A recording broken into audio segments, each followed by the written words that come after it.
From Pacifica, this is Democracy Now! From what we're seeing, the new Republican Trump care bill is every bit as mean as the old one. A revised Republican plan to repeal and replace the Affordable Care Act would gut Medicaid, give massive tax cuts to the wealthiest Americans, and defund Planned Parenthood, making it harder for women to access breast cancer screenings and basic reproductive services. We'll get response from Jessica Mason-Pieklo of Rewire and go to Capitol Hill to speak with Democratic Congressman Keith Ellison, where 11 interfaith leaders were arrested Thursday for protesting the plan outside the office of Senate Majority Leader Mitch McConnell. To know that the people of Kentucky will suffer if this health care bill passes.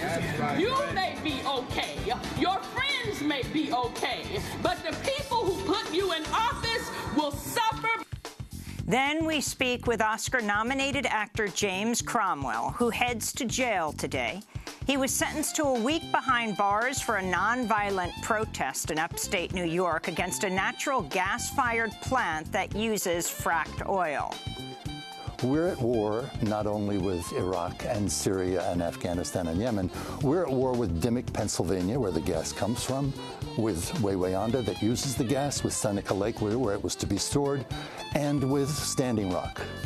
And it is time, actually, to name the disease. Most people can't put their finger on the cause of it, but everybody perceives the threat. Capitalism is a cancer. Actor James Cromwell will also begin a hunger fast in jail. All that and more coming up.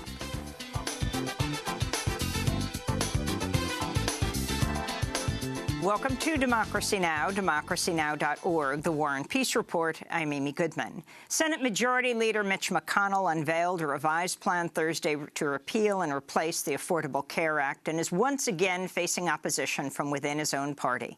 On Thursday, Senators Susan Collins of Maine and Rand Paul of Kentucky said they would oppose even putting the new bill to a vote. The measure would gut Medicaid by over $700 billion through 2026, while providing massive tax cuts to the wealthiest Americans. Republicans are facing sustained grassroots resistance to their plans. On Thursday, 11 interfaith leaders, including North Carolina NAACP President Reverend William Barber, were arrested outside Senate Majority Leader Mitch McConnell's office, protesting the latest version of the Republican health care plan. This is Tracy Blackman, Executive Minister of Justice and Witness Ministries for the United Church of Christ. I happen to know that the people of Kentucky will suffer if this health care bill passes. Right, you may be okay, your friends may be okay, but the people who put you in office will suffer because of this bill. Right. It is time to stop calling God by other names when you really want to call God capitalism. The health care fight came as a new investigation by The Guardian reveals tobacco companies have gained unprecedented influence in Washington since the Trump administration came to power. The Guardian reports politicians with deep ties to the tobacco industry now head much of Trump's cabinet and the Senate, even as tobacco use remains the leading preventable cause of death. French President Emmanuel Macron welcomed President Donald Trump to Paris Thursday, saying he's prepared to set aside differences over Trump's decision to withdraw from the Paris Climate Accord in order to work together on other issues. I disagree with the way the Paris Agreement and its importance is being interpreted by the U.S.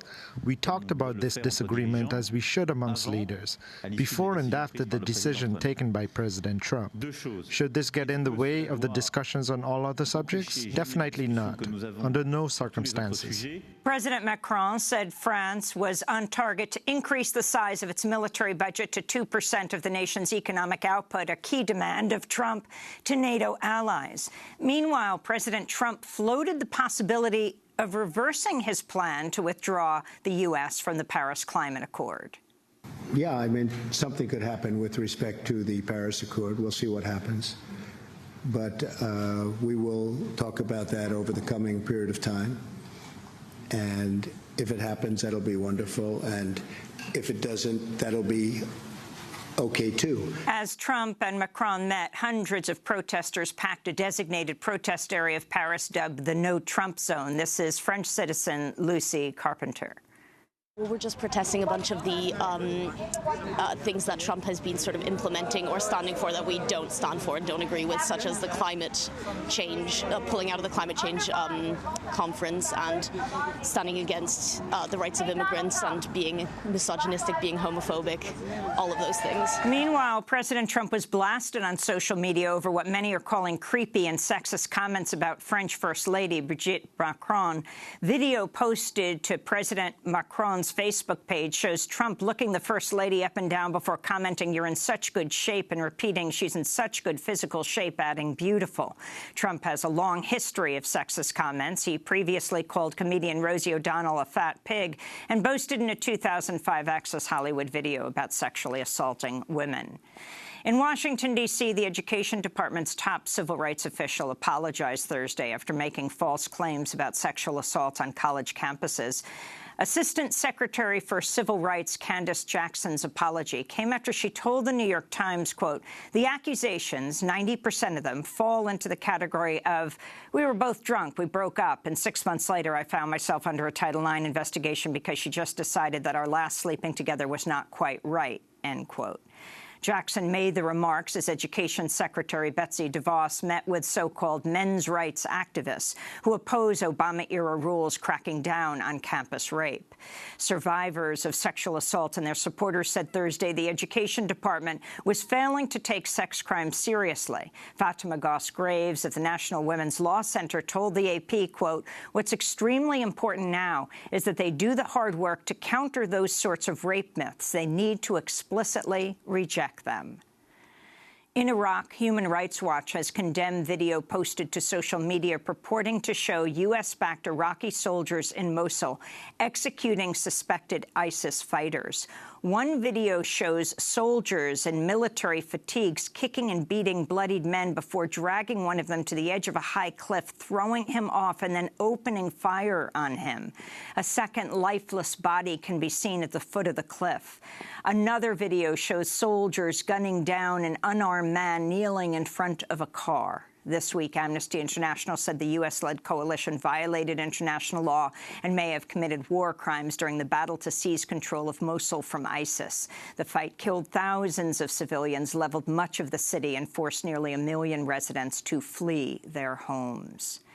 In Syria, the United Nations warned Thursday of a mass exodus of civilians from the city of Raqqa as a U.S.-supported offensive against ISIS intensifies. A senior UN official said fighting has displaced nearly 250,000 people in the region, most of them fleeing in the last few weeks. Those arriving in camps for the displaced describe desperate conditions. I am from Mansoura, west of Raqqa. The shelling didn't stop, and ISIS wouldn't let us leave. There was no food, no bread, no drinking water. Absolutely nothing. The journalistic monitoring group Air Wars reports U.S.-led coalition airstrikes in recent days killed at least 6 civilians in Raqqa and 11 civilians in Al Zainat village, while at least 4 civilians died in airstrikes in Deir ez-Zor, with another 30 injured. In Brazil, the former president, Luiz Inácio Lula da Silva, vowed Thursday to challenge his conviction on corruption charges, saying he'll run for president in 2018. Lula was speaking in Sao Paulo to his supporters in Brazil's Workers' Party.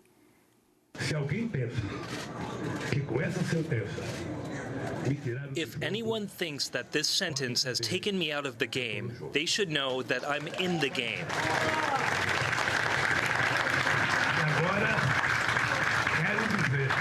They can know that now. I want to tell you, I want to tell my party something that hasn't been claimed up until now. But I am going to call on the Workers' Party for the right to make myself a candidate for president in 2018. Prosecutors allege a construction firm spent about $1.1 million refurbishing a beachside apartment for Lula and his wife in exchange for public contracts. Lula has called the case against him a witch hunt aimed at preventing him from returning to the presidency. Meanwhile, Brazil's current president, Michel Temer, is facing his own corruption probe. On Thursday, a congressional committee voted against recommending charges against Temer, even though the president was caught on tape approving hush money payoffs for a powerful politician jailed on corruption charges. President Temer's approval rating remains in the single digits, with one recent poll finding just 2% of Brazilians think he's doing a good job. To see our whole interview with the Pulitzer Prize-winning journalist Glenn Greenwald in Rio de Janeiro, Brazil, about Brazilian politics, go to DemocracyNow.org. In China, the Nobel Peace Laureate, human rights activist and dissident Liu Xiaobo died on Thursday at the age of 61 as a prisoner at a hospital in China's northeast. Liu was battling liver cancer that went largely untreated while he served an 11-year prison term for subversion. Liu was arrested in 2009 after he co-authored a petition calling for freedom of assembly, expression, and religion in China. He previously spent 21 months in prison for taking part in the Tiananmen Square protests of 1989. In 2010, Liu won the Nobel Peace Prize, becoming the first Nobel Peace Laureate since the 1930s who was unable to receive the prize in Oslo. His lengthy prison terms drew condemnation from world leaders and human rights groups who say Chinese President Xi Jinping continues to imprison hundreds of activists for peaceful dissent. This is Liu Xiaobo speaking with PEN America in 2008. We will not yield to the pressure, regardless of whether this pressure on freedom of writing comes from which direction, from the government or from other sources. Secondly, I want to make an appeal again to writers throughout the world, especially writers from free countries, as well as to governments and NGOs, to continue to pay attention to Chinese writers and to their conditions of writing, and thus help them to obtain their freedom of writing. The Nobel Peace Prize winner Liu Xiaobo, dead at the age of 61, dead in prison custody in China. Back in the United States, a federal judge in Hawaii Thursday greatly expanded the number of people exempt from President Trump's ban on refugees and travelers from 6 Muslim-majority nations. The ruling by District Judge Derek Watson will allow U.S. entry to aunts, uncles, nieces, nephews, grandparents, grandchildren, cousins, and sisters and brothers-in-law. Judge Watson's order will also allow entry to refugees who have a formal assurance of placement from U.S. resettlement agencies.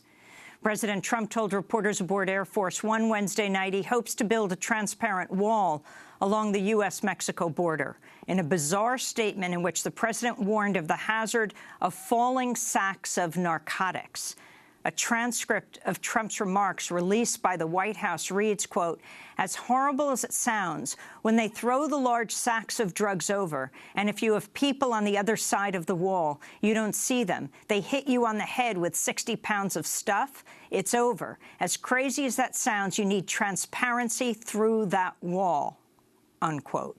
Trump also said he wasn't joking when he suggested the U.S.-Mexico border wall should be covered in solar panels. And in Bakersfield, California, a 19-year-old African-American woman says she was beaten by officers and mauled by a police dog last month in a case of mistaken identity. In a video produced by the Bakersfield NAACP posted online this week, Tatiana Hargrove says she stopped for a drink of water near a grocery store when officers approached her and demanded she hand over her backpack. She says an officer named Vasquez arrived on the scene with a canine police dog and attacked her. A warning to our viewers, some of the images of Tatiana Hargrove's injuries in this video are graphic. He grabbed me by my wrist like this, and then he grabbed me by my neck, punched me, and then he threw me onto the ground, and then that's when the K9 came and started eating at my leg. They rolled me around. Officer Vasquez put his knee in my back, and I told him I couldn't breathe, and then he put his other knee in my head, and I told him I can't breathe, and then I started yelling out, "Somebody help me, somebody help me, they're gonna kill me." Bakersfield police called the incident a case of mistaken identity and launched an internal affairs investigation, but only after the NAACP video went viral online. At the time of the assault, officers were looking for a suspect described as a 30-year-old black man with a shaved head and a goatee, 5'10" and 160 pounds. Tatiana Hargrove is 19 years old, 5'2", 115 pounds, and a woman. And those are some of the headlines. This is Democracy Now!, DemocracyNow.org, the War and Peace Report. I'm Amy Goodman. Senate Majority Leader Mitch McConnell unveiled a revised health care bill Thursday after a previous Republican effort to repeal and replace the Affordable Care Act failed to win enough support from McConnell's own party. The draft we just discussed, like the one before it, addresses all of these objectives. It would again give Americans more tools for managing their own care, and this time go even further. It would again devote significant resources to the fight against the opioid crisis, and this time go even further. The revised draft improves on the previous version in a number of ways, all while retaining the fundamental goals of providing stability and improving affordability. The revised bill is largely similar to the previous Senate bill, including the plans to cut more than $700 billion from Medicaid by 2026. The Congressional Budget Office says the previous bill would have caused 22 million Americans to lose their health insurance over the next 10 years. The CBO is expected to finish its assessment of this latest bill by early next week. Republican Senate leaders are pushing for a vote by the end of next week. Like the previous version, the new Senate Republican bill would defund Planned Parenthood for a year, making breast cancer screenings and basic reproductive services more difficult for women to secure. To talk more about the new health care bill and the state of reproductive rights, we're joined in Denver, Colorado by Jessica Mason-Pieklo. She's a legal analyst and vice president of law and the courts at Rewire. Jessica, welcome back to Democracy Now! Can you summarize this new bill? How new is it? How different is it from the previous bill that didn't even get voted on by Republicans because at least 10 of them disagreed with it? And then talk about how it specifically affects women. Sure. Well, it's a disastrous revision that, frankly, does not change a whole lot. So in terms of its specific impact on women, there's a couple different provisions that we should talk about. As you mentioned in your introduction, the bill explicitly defunds Planned Parenthood for an entire year. The question of whether or not Republicans can actually do that, according to the Byrd rule, which says that you can't, in a budget, specifically target a particular organization for defunding like this, I think is an open question, and I think that that specific provision is extremely problematic for Republicans.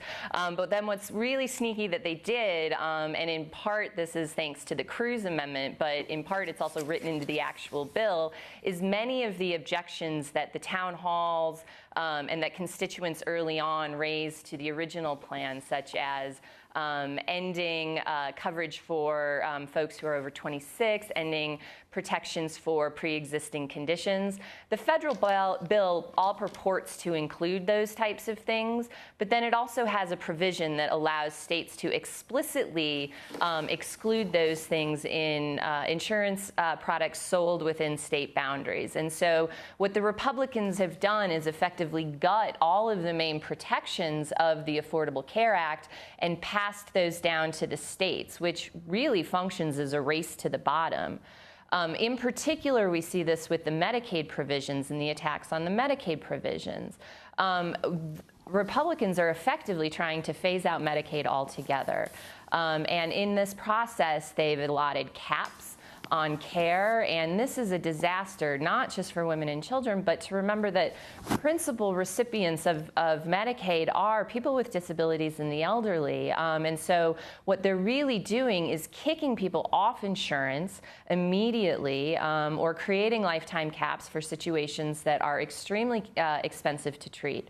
This is not just a massive redistribution of wealth up, but it is a return to the times when we institutionalized people, when we refused to give them care. Only, I would add, this time is worse because more of those institutions are being run by religiously affiliated institutions that have found lots of ways to skirt civil rights protections and other regulations. And so this is really scary. And in addition to defunding Planned Parenthood explicitly in the federal bill, they also further in it try to redefine what qualifies as a federally qualified health care clinic. And this is an express attack, not just on Planned Parenthood, but on reproductive health care clinics in general. We've seen this at the state level where by redefining what qualifies as a clinic for either federal or state aid, conservative lawmakers are able to put Planned Parenthood and other organizations that provide comprehensive reproductive health care at the bottom of that list. So it's effectively a defunding of those organizations without actually defunding them in violation, or at least an alleged violation, of the Byrd Rule. And if you can explain, Jessica Mason-Piccolo, why defund Planned Parenthood for a year? What is the logic of the Republicans on this? I think, frankly, the logic of the Republicans is to keep their base all churned up for the midterms. I'm just looking at a piece that recently came out in Huffington Post that said Republicans are trying to find a way to defund Planned Parenthood as part of an overall effort to limit abortion in America, but doing so has the opposite effect in Texas, according to a new study based on research from Texas A&M University, that abortions among young people in Texas, where it's much more difficult to find an open women's health clinic that provides abortion, have actually gone up. Well, right, and it's actually, I mean, it makes perfect sense, right? If you continue to curb access to comprehensive reproductive health care, as Texas has done, not just in curbing access to clinics, but in making it difficult to access contraception and attacks across the board, then obviously people are going to have to carry pregnancies to term that they otherwise wouldn't. Including failed pregnancies. And so defunding Planned Parenthood and attacking Title IX family planning resources is absolutely a way to drive up the birth rate, and in particular to force women and patients to carry pregnancies to term according to the state's dictates, not their own. Can you talk about contraception, what you just referred to, and how it will be affected by this plan if it were to go forward? Well, the administration has been very clear that it plans on attacking contraception and specifically the contraception benefit in the Affordable Care Act, and they've shown this a couple ways. First was through the Trump administration's purported religious imposition order, which explicitly allowed the Department of Health and Human Services to start the rulemaking process of unwinding the birth control benefit. Republicans have a little bit of a problem here. The birth control benefit is a part of the Women's Health Amendment, which is an actual component of the Affordable Care Act. So unwinding the rule alone does not get rid of the birth control benefit. But right now we have HHS working on an interim final rule. We don't know what that looks like. It hasn't been released yet. They've promised a release date by the end of the month. What we can anticipate in it is, at a minimum, an enormous religious and probably a moral carve-out for folks who have objections to supplying non-discriminatory insurance care, and that includes insurance coverage that has contraception at a no additional cost or copay. And I say non-discriminatory health care because reproductive health care, especially contraception, is preventative care. And typically preventative care is part and parcel of your basic package of health insurance. The way that cable basically packages some of its programs, health insurance companies do that too. Another part, though, of the new bill is by allowing states to opt out of abortion coverage, opt out of contraception coverage, and even if Ted Cruz gets his way, sell plans in the marketplace that do not comply with even the new requirements. What we are going to see are cafeteria plans where insurance providers say you must pick this and that and this other thing for coverage, and they will be priced in a way that people won't be able to afford board, or they will just simply forego some essential services, thinking that, well, if there's an issue down the road, I guess I'll deal with it then. Jessica, you've also been writing about the new Supreme Court Justice Neil Gorsuch. Can you talk about how he has affected the court so far, what you're seeing, and how this will play out for women? Absolutely. Neil Gorsuch has made his mark on the Supreme Court immediately, and it will be a mark that lasts decades. During his confirmation process, we heard a lot about what a nice guy Justice Gorsuch is, about how he's very competent and he's an excellent legal scholar. All of those things are very true, and we would hope that all of those things would be the base minimum qualifications for anybody on the Supreme Court. What we failed in detail to discuss, largely in the media, I think we did a good job here at Rewire, but what we largely failed to discuss was the substance of his writings and his career. And when we look through the substance, not just of his writings, but his career, we see some very conservative things. First and foremost, we see that he worked on torture and detention policy during his time at the Department of Justice, which will become increasingly regular as the court hears challenges on things like the Trump administration's travel ban, the Muslim ban. We've also seen him write extremely conservative concurrences when he was on the 10th Circuit Court of Appeals in the Hobby Lobby case that would have effectively given organizations a blank check to make religious and moral objections, not just to the contraception benefit, to laws that are readily applicable. We will see that impact in this coming term in the Masterpiece Cake Shop case, a case out of Colorado where a baker refused to bake a cake for a same-sex couple on the grounds that he had a moral and religious objection to same-sex marriage. And it wasn't just that he turned them away, it's that he explicitly said he wouldn't bake a cake because they were a cake couple. The Supreme Court has taken that case up, and we will see it. And of course, there are the pending rumors of a retirement for Justice Anthony Kennedy. Justice Gorsuch was Anthony Kennedy's clerk, and there was a lot of speculation that one of the reasons he was the nominee was to help smooth the relationship over with Justice Kennedy. After all, they go way back. They're friendly, they're collegial. Should Justice Kennedy retire, and when he does, I mean, he will at some point, whether this term or the next or the following, presuming we still are in a Trump presidency and get a Trump nominee, we can be guaranteed that that justice will be as conservative, if not more so, than Justice Alito. What we've seen so far is Justice Gorsuch has voted consistently with Justice Thomas and has placed him on the court's most conservative side. He's also very active in oral arguments and combative with both attorneys and his fellow justices. So he will be a big intellectual presence in arguments. When Kennedy retires, that will make Chief Justice John Roberts the swing vote on the court. Jessica, I wanted to turn to a new documentary by your news organization, Rewire, that chronicles the rising tide of harassment and violence against abortion providers and clinics under the Trump administration. This is a clip from Care in Chaos, which features abortion clinic administrator Calla Hales in North Carolina. I tried not to focus on the history of assassinations of doctors and attacks on doctors and clinic workers in the past. If I focused on that every day, I wouldn't get out of bed. And I have to keep moving forward. This clinic has to stay open. They kill babies, they poison them, they dismember them. And then they say, as they wipe their bloody hands across their lying mouths, we've done no evil, we've done nothing wrong. We're helping people by murdering their offspring.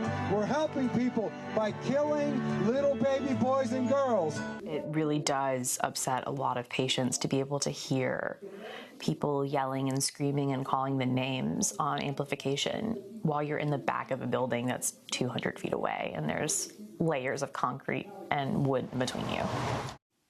That was Kella Hales, the lead administrator at a Preferred Women's Health Center. That's the name of it in North Carolina. It operates 4 abortion clinics across North Carolina and Georgia. She's featured in the new Rewire documentary Care in Chaos. That's directed by Lindsay Beierstein and Martina Starosta.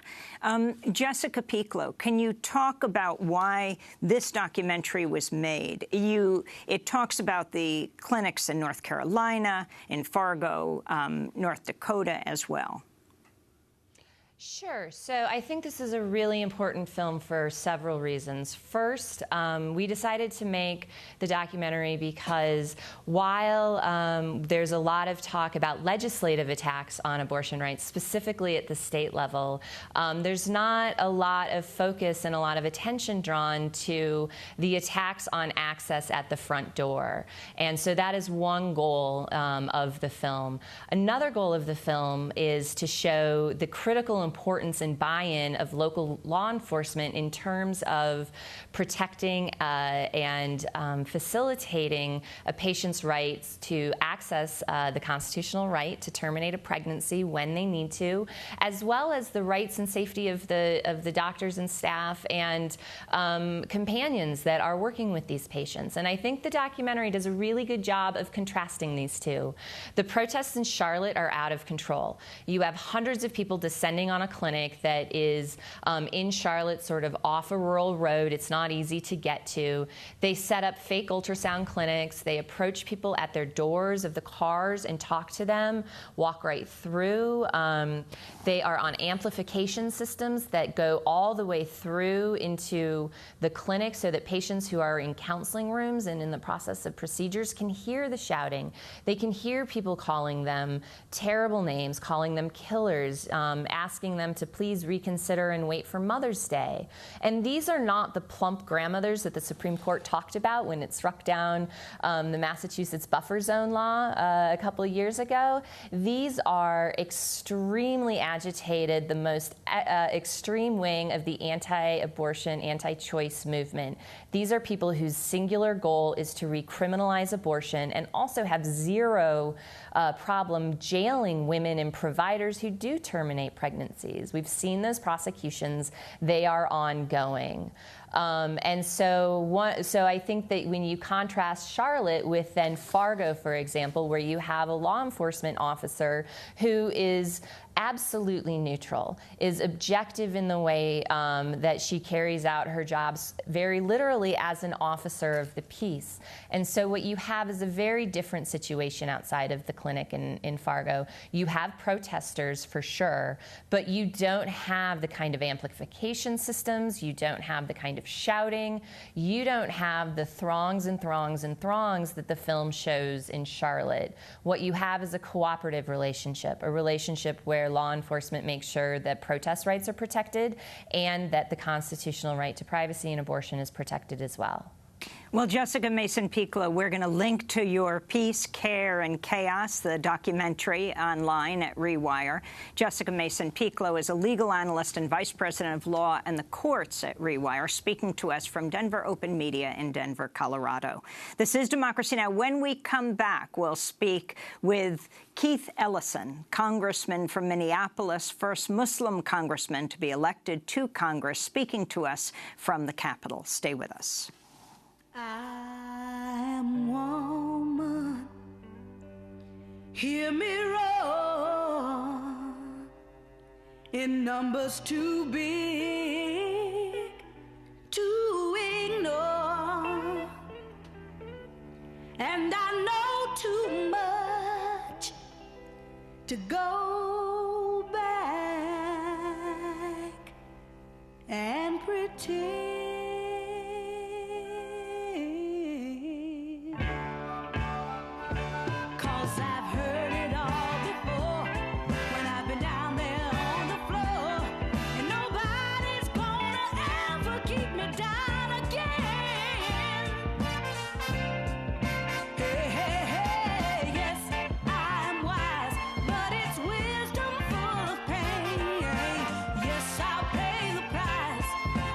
Look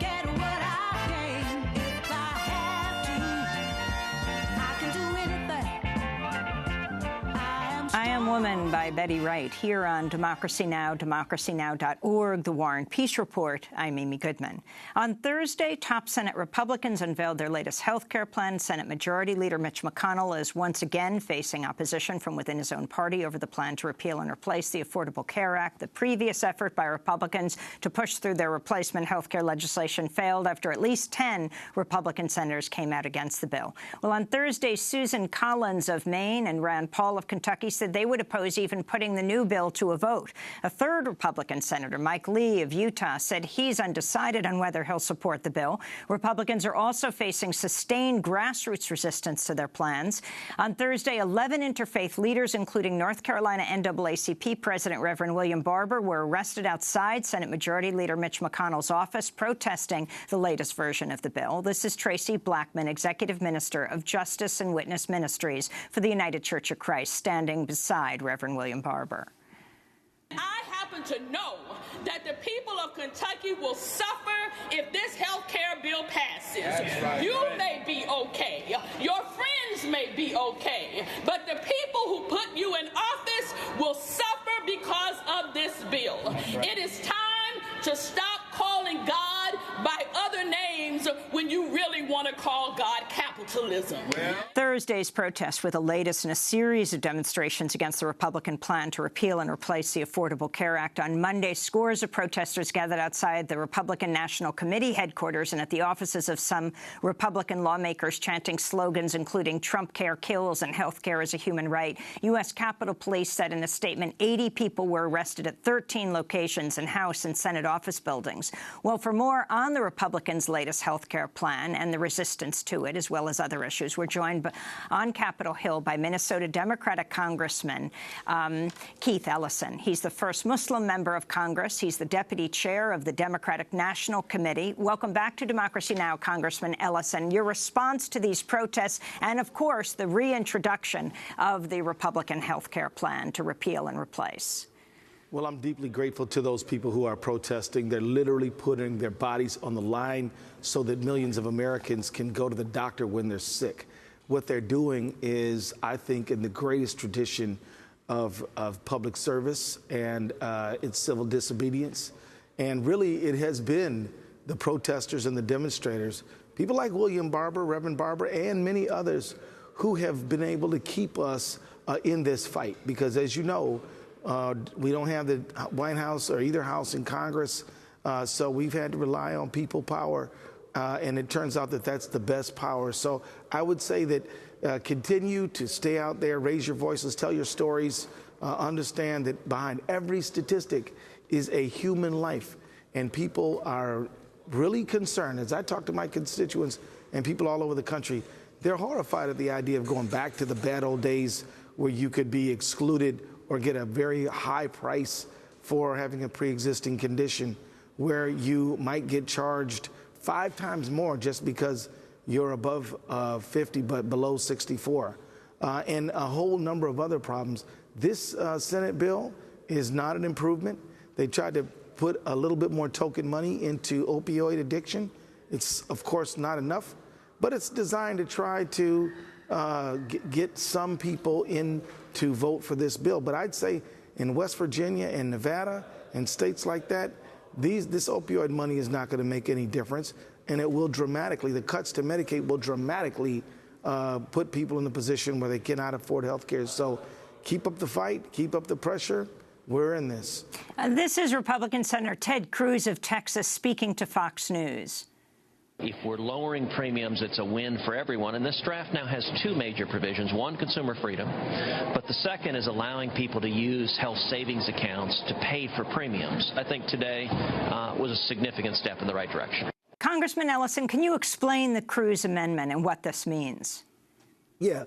The Cruz Amendment is basically saying we're going to have a 2-tiered health care system, one that has to be Obamacare or Affordable Health Care compliant. It'll probably cost dramatically more than the alternative plan. The alternative plan is if you're young and healthy, you can get a non-Affordable Care Act compliant plan, which means they can have health savings accounts and they can charge you less, but you'll have a much higher deductible. But at the end of the day, it's not going to solve any problem, because what will happen is people who really need health care will go into one set of plans, and the people who don't need it, are healthy, will go into the other, and it'll create a two-tiered health care system. One will crash because it won't be affordable, and the other will, won't offer essential health benefits when people need them. So what it's really saying is it really violates the core idea of insurance. Insurance says we're going to all get in this thing together, healthy and sick alike, and we're all going to pay premiums. And when you need the care, you get it on the assumption that not everybody's going to need the care at the same time. But what he says is you're on your own. If you're sick, you're on your own. If you're healthy, you're on your own. And this is not going to work. And so it's a bad idea. I want to switch gears. The House is voting today on a controversial proposal by Arizona Republican Congressman Trent Franks that calls for identifying, quote, Islamic religious doctrines, concepts, or schools of thought, unquote, that could be used by terrorist groups. In an interview with Politico, Franks stated, quote, right now, there's a certain spectrum within the Islamist world that is at the root of the ideological impulse for terrorism. Ironically, Muslims are the prime targets of these groups. To suggest that this is anti-Muslim is a fallacy, and I think that anyone who really understands it knows that. Explain what exactly you're going to be voting on today, Congressman Ellison. We're going to be voting on a piece of legislation which says it's fine to single out an individual, one religion, and log in and categorize and list leaders, log in and categorize certain doctrines within, and identify that religion as associated with national security and terrorism, and not others. And in my view, that is an abridgment of the free exercise of religion in America. It's unconstitutional. It's wrong and it's immoral, and it's helping to fuel the stigma associated with Islam and Islamophobia and anti-Muslim hate. And all over this country, we see people attacked because of their faith. In my own state of Minnesota, a wonderful woman by the name of Asma Jama was beat in the face with a beer mug, and she was severely injured. She forgave her attacker, but it is stuff like this that fuels and sets a tone and a tempo where injuries like that can occur. And they've been happening all over the country. So I think that once you ask Congress to direct the Department of Defense to single out and scrutinize one religion to the exclusion of others, you're basically promoting anti-Muslim sentiment, and it has real-life consequences on the ground. Plus, I believe it's unconstitutional. I'm urging a strong no vote. I'm asking my colleagues to come out no and to say that even if you don't agree with me, would you please stand with your oath to uphold the Constitution?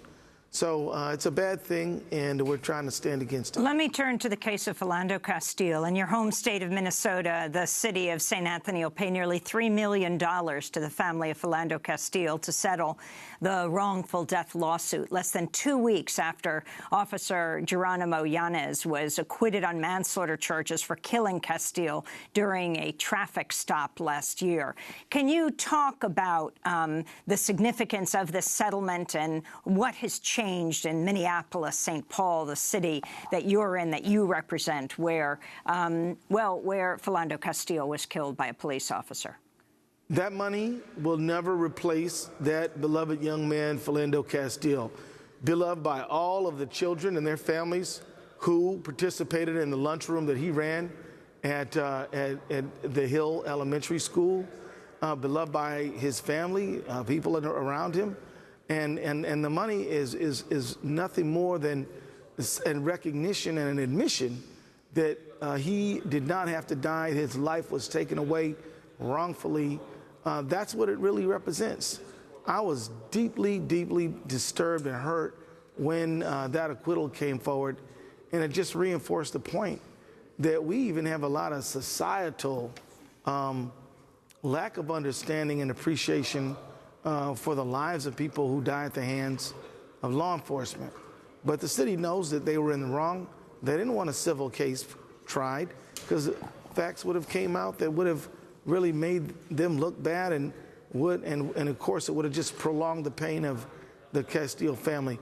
Another development is that Yanez is gone. He's no longer part of the St. Anthony Police Department. So the other lesson is that when you act as he did, horrifying abuse of power, you'll be fired. But at the end of the day, he should have criminal liability.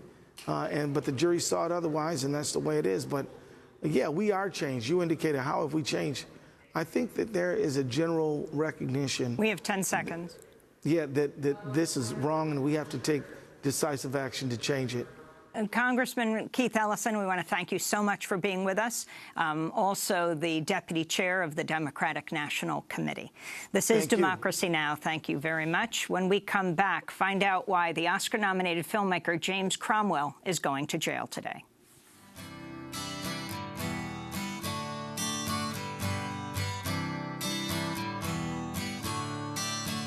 Don't you know? Talking about a revolution sounds like a whisper. Don't you know? Talking about a revolution, it sounds like a whisper. While they're standing in the welfare line. Talking about Revolution by Tracy Chapman here on Democracy Now! I'm Mimi Goodman. Oscar-nominated actor James Cromwell is reporting to jail at 4 p.m. Eastern Time today in upstate New York after he was sentenced to a week behind bars for taking part in a nonviolent protest against a natural gas-fired power plant. Cromwell says he'll also launch a hunger strike. He's one of 6 activists arrested for blocking traffic at the sit-in outside the construction site of the 650-megawatt plant in Wayanda, New York, upstate, December 2015. The activists say the plant would promote natural gas fracking in neighboring states and contribute to climate change. James Cromwell is well known for his roles in some 50 Hollywood films, nominated for an Oscar in Babe, as well as a number of TV series, including 6 Feet Under. I spoke to him Thursday along with one of his co-defendants who's going to jail today as well, Pramila Malik, founder of Protect Orange County, a community group leading the opposition to the frack gas power plant. She ran in 2016 for New York State Senate. I began by asking James Cromwell about why he's going to jail today. We are, all of us, engaged in a struggle not to protect a way of life, but to protect life itself. Our institutions are bankrupt, our leaders are complicit, and the public is basically disillusioned and disenchanted with the entire process. There is a direct connection between the plant in Minisink, Where is Minisink? in Wayanda. It's in upstate New York. They call it upstate. It's not too far above the New Jersey border. Between that plant and the Middle East. We're at war not only with Iraq and Syria and Afghanistan and Yemen. We're at war with Dimock, Pennsylvania, where the gas comes from, with Wayanda that uses the gas, with Seneca Lake, where it was to be stored, and with Standing Rock. And it is time, actually, to name the disease. Most people can't put their finger on the cause of it, but everybody perceives the threat. Capitalism is a cancer. And the only way to defeat this cancer is to completely, radically transform our way of living and our way of thinking about ourselves. And I call that radical transformation revolutionary. So this is the revolution. So explain what the link is. Capitalism, you say, is the cause of what's happening the U.S. is doing in the Middle East and what is happening in upstate New York and Standing Rock and so on. This plant is built by a company whose only interest is to create profit. There is no need for the electricity, and the way the energy is produced is inimical to life in the community. And that is a far-reaching community because it will have an effect even on the people of New York. All the ultra-fine particulate matter that comes out of these smokestacks ultimately winds up in New York City. So everybody is affected. Now, that is done because we are trying to have energy independence. That energy we're trying to be independent from was the gas and oil that came from the Middle East. When the Middle East began to move towards more democratic governments, the United States government and other governments, Britain, France, all the colonial powers said, no, no, no, you're not moving toward democracy because if you move towards democracy, you threaten our access to your energy. And so they corrupted in their own nefarious ways. And ultimately, that led to we created ISIS. We, the Americans, created ISIS in order to battle something else, the same mistake we made with the Mujahideen in Afghanistan. And that is to protect our vested interests if you look at Mr. Tillerson is sitting on $500 billion worth of deals with the Russians. And so when he was CEO, ExxonMobil. which is still pending. It can still affect his company. He can affect his company as soon as the ban is lifted. So I'm saying there is connection when you talk about energy. Energy is needed all over the world and is produced in only certain places. We now produce energy by blowing up the earth and getting trapped methane gas, which is inimical to health, and we ship that through pipes. The main purpose of it, however, is not to power the power plant. It is to send to Canada to liquefy, where they can make 6 times more profit from the sale of that gas than they can in the United States. So let me ask you what happened almost exactly 2 years ago. I mean, you're going to jail now, but the action you engaged in was June 2015. Tell us where you went and what you did. We have been having a protest to picket in front of this plant that is being built for the last 2.5 years. And it got to the point, a lot of people who pass honk their horns in support, but nothing happened. This is a plant? It is a plant, a fracked gas powered power plant, which means they import the gas from Pennsylvania. And they are... Well, the Competitive Power Ventures is building the plant. CPV. But there is the Millennium Pipeline, which Pramila knows a great deal more about who owns this. It is actually owned by 3 large corporations, Mitsubishi, GE, and Credit Suisse. Now, what would those 3 large multinationals be interested in this plant, medium-sized plant, although devastating? What they're basically interested in, it is the precursor of 300 similar plants. If this plant is built and gets online, there is no justification for not building more of these plants. We believe this one needs to be stopped if you want to stop the entire build-out of the hydrofracking infrastructure and its effect on our environment. So what did you do? We basically came up with an idea to chain ourselves together. We changed ourselves together with bicycle locks, and we blocked the entrance to the plant for about, as according to the prosecution, about 27 minutes. And the judge and the prosecution seemed to imply that it made absolutely no difference to what happened with this plant, but it does make a difference. What we're trying to get out is the message that this is one instance, but it is happening all around this country and all around the world. They're fighting it in England. They're fighting it all over the world. So, Pramila, can you talk about what this plant is, how you were involved in the protest, what this plant is designed to do, and what you think the public health impacts would be if it is built? So this is a 650 megawatt frac gas power plant. It will depend on 100 to 150 fracking wells per year. So we know that in Pennsylvania there's infant mortality rates are increasing, cancer rates are increasing, aquifers are getting contaminated. But along with that, the health impacts travel all along the infrastructure network. So I live near a compressor station, and we have already documented health impacts in my community in Minisink of nosebleeds, headaches, rashes, neurological symptoms. And this is as a result of? Exposure to a frac gas compressor station, the Minisink compressor station. And this was documented by a team of scientists. So, you know, the technology is relatively new, and people are just beginning. Scientists are racing to try to understand what's happening. But frontline communities like ours, we feel it, we see it, we know that there's a health impact. And so how did you get involved with this June 2015 protest, and what exactly did you do? Well, I also locked myself down with James Cromwell and with Madeline Shaw. And Madeline Shaw is? She is an elderly person who lives in the community. She's very worried because she feels she's going to have to leave the home that she lived in since 1949 if this plant is built. James mentioned Seneca Lake Now, wasn't there a recent victory of environmentalists to stop the storage facility there?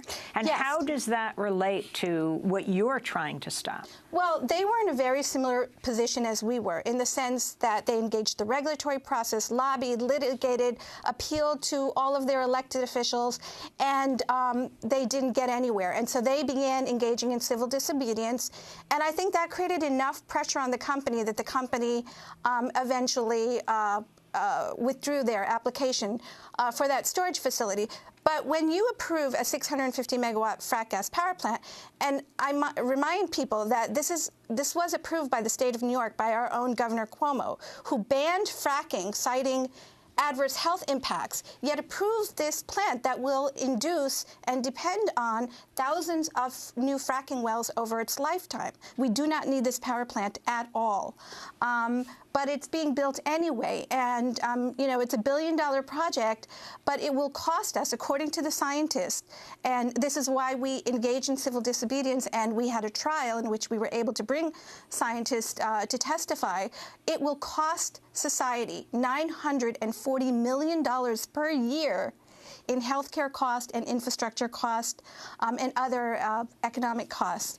And it will increase our state's greenhouse gas emissions by in excess of 10% for the entire power sector of the state of New York. James Cromwell, you could have just paid a fine, but you're choosing to go to jail. How long will you go to jail for, and why are you doing this? We were sentenced for 7 days.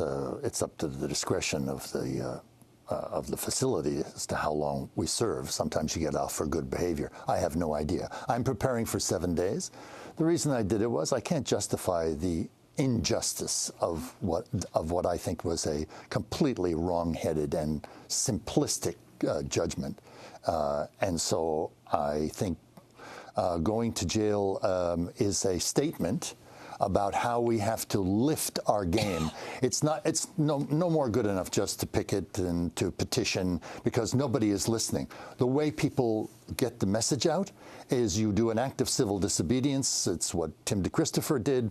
All the people in Standing Rock, that was the purpose of Standing Rock. The clarity of Standing Rock was the elders, because I was there, the elders saying, this is a prayer camp. In other words, it comes from our inner spirit. We have to change this inner spirit. We have to change our relationship both to the planet and to the people who live on this planet, including the people who are opposing us. So I believe that in our small way, that's the statement that we are making. This is a time to up the game. This is a time to address the basic cause of our dis-ease. I also wanted to ask about your comment about people having trouble naming capitalism as a cancer. Yes. It sounds like an Edward Abbey quote, growth for the sake of growth is the ideology of a cancer cell. Correct. Through your environmentalism, you're taking on capitalism. Not Yes. all environmentalists do. Can you comment on that? I can't speak for all environmentalists. I think all issues, all the things that bedevil us basically start, we are a death-oriented culture.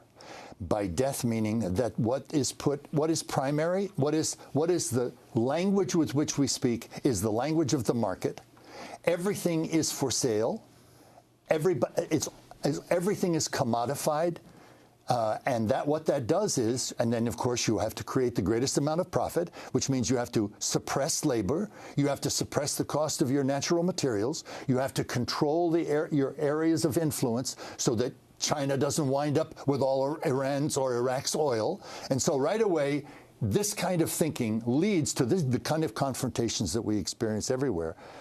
If we if we accept that our addiction to this energy, our addiction to our way of life, what we take for granted in this country is in some way, we are responsible. If we accept that responsibility, which is not the same as blame, if we accept that responsibility, then we can change this by recognizing what we have to change is the way we relate to the natural world, to other sentient beings, to the planet. We look at it now as a trough that we can rape and accumulate And it is not so. There is a balance to nature, and we have violated that balance, and that's what shows in Antarctica today. It shows all over the world. The planet is re-establishing the balance at our cost.